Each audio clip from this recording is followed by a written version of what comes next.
Assalamu alaikum students. Today we will discuss types of respiration. पहले हम देखेंगे direct and indirect respiration. Direct respiration, in this there is direct exchange of gases between carbon dioxide of the body cells and oxygen of water, and there is no blood for the transportation of gases. Direct respiration में direct exchange होता है body cells के carbon dioxide और बाहर वाले oxygen जो water में होता है.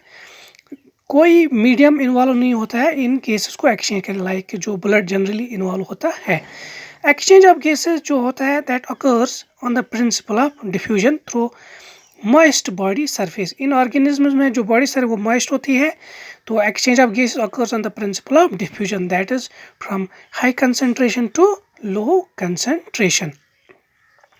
ये direct respiration generally own organ, छोटे ऑर्गन्स में पाए, यूनिसेल ऑर्गन में पाए, लाइक एरोबिक बैक्टीरिया, एमोबा, और कुछ लार्जर और मेटाजोन्स में भी पाए, लाइक स्पॉन्ज में साइकन में पाया जाता है, सिलेंट्रेट्स हाइड्रा में पाया जाता है, फ्लैट वर्मस, राउंड वर्मस. इन ऑर्गेनिज्म्स में तो जो एक्सचेंज ऑफ रेस्पिरेटरी केस से जो है that occurs only at one place. Moreover in organisms में every cell of the body is in direct contact with the surrounding water. तो डायरेक्ट रेस्पिरेशन में direct exchange of gas होता है between carbon dioxide of the body cells and the oxygen of the water. कोई medium involve नहीं होता है gases को exchange करने में. याद रखना that no blood is involve in for the transportation of gases. ये amoeba, sycon, hydra, flat worms वगैरह जैसे ऑर्गेनिज्म में पाया जाता है. एक्सचेंज ऑफ गैसेस जो होता है वो that occurs only at one place. Number second जो इनडायरेक्ट रेस्पिरेशन है, as a name indicates indirectly हो जाता है respirate. No direct contact between body cells and the surrounding air और वाटर. जो सराउंडिंग एयर या वाटर जहाँ से ऑक्सीजन मुहैया होता है, इनमें से इन बॉडी सेल्स और इस सराउंडिंग मीडियम के दरमियान कोई डायरेक्ट कांटेक्ट नहीं होता है, क्योंकि ये जो ऑर्गेनिज्म होते हैं इनका बॉडी वॉल बहुत थिक होता है, which prevents the loss of water through evaporation. So यहाँ हम ये कहेंगे the direct exchange of gases is impossible because of the thickness of the body wall. तो जनरली ये पाया जाता है, it is found in larger and complex form of animals these organisms. इसलिए फिर इनमें से कैसे एक्सचेंज ऑफ गैस होता है, इनमें स्पेशलाइज्ड स्ट्रक्चर्स होते हैं या ऑर्गन्स होते हैं which carry this exchange of gases.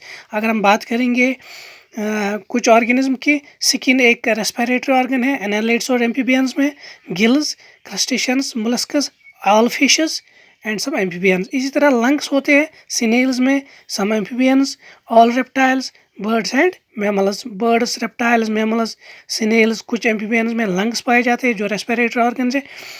In this indirect respiration, the transportation of oxygen and carbon dioxide between respiratory organs and body cells, that is brought about by the circulatory system, जिसमें एक main component होता है blood.